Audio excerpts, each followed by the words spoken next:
is recorded to be one of the most pirated software on the internet. That's expensive!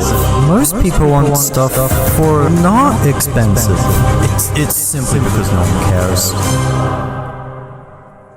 It's a good day when the birds ruin your audio Oh gosh, we're recording. I'm pretty sure we're all familiar with Adobe, and if you somehow don't know what Adobe is, it's basically EA, but less functional and less cool because it's not games that they make. Adobe is a company that makes a plethora of different softwares for different spaces of the creative industry. You have families of apps like the Creative Cloud and Adobe Substance, you have Adobe Acrobatics and all that stuff, but there is a well-known dark fact about Adobe's Creative Cloud, and that is everything in that cloud is so easily piratable. In fact, Adobe's flagship product, Photoshop, is recorded to be one of the most pirated software on the internet. So why and how is Adobe software so easy to pirate? And why does Adobe just not give a shit about any of it and let everyone get away? Hi, I'm generally curious why not a lot of people have talked about this, and we still don't have an official intro. So first of all, some context, because there is a strange factor that we have to take in. Adobe's flagship product Photoshop is an industry-leading software for general photo editing processes. You can remove backgrounds, make drawings, edit photos, add light, and so much more just from this one software. And this makes Photoshop pretty desirable, but here's the thing, it's not just Photoshop. Nearly everything in the Nearly everything from the Adobe Creative Cloud can easily be pirated, most of the time virus-free, from just one Google or YouTube search, or everything from Premiere Pro to Adobe Animate to Dreamweaver to Illustrator. Next to everything can easily be obtainable with great ease. Now, note that I said next to everything in the Creative Cloud, because Adobe has other clouds, but why aren't they nearly as piratable as the creative stuff? Now, it's not because Adobe has some secret piracy-free level software or some super anti-theft program. It's simply because no one cares. Pretty much everything Adobe makes has the same level of protection. It's just most people care about the Creative Cloud stuff because that has industry-leading Adobe stuff. Premiere Pro is pretty well ahead in the video editing space. Photoshop is basically untouchable by anything else. Adobe Animate's doing pretty well as well.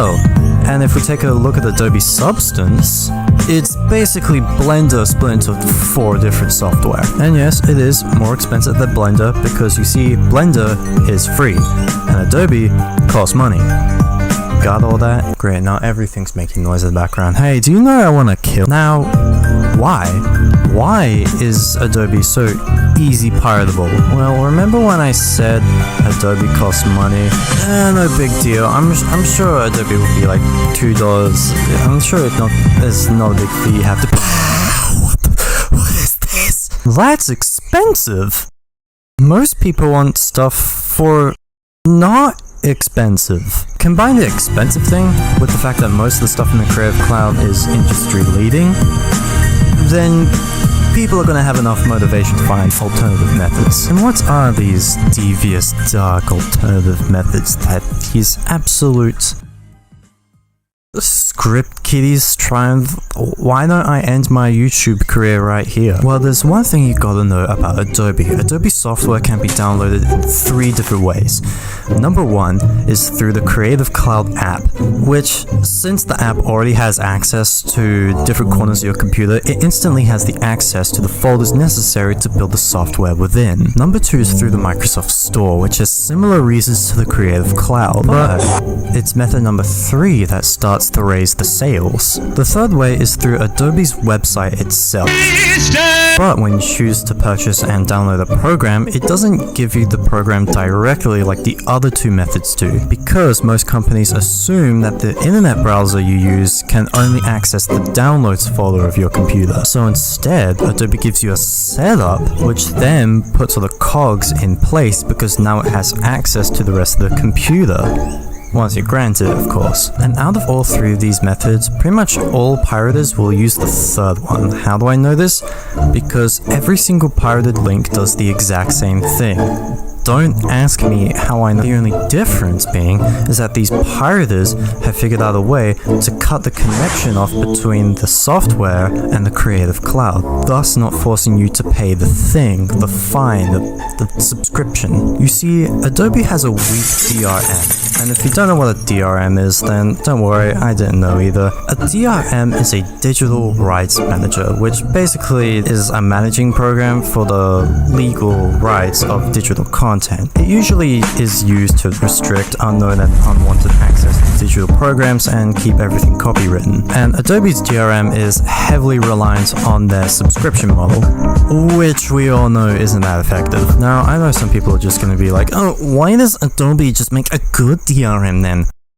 They can just do that, right? It's that simple. Silver bullet all your points. Well, it's really not that easy. You see, Adobe has to go through a bunch of legal challenges to implement a good DRM. One, they have to do a bunch of that thing.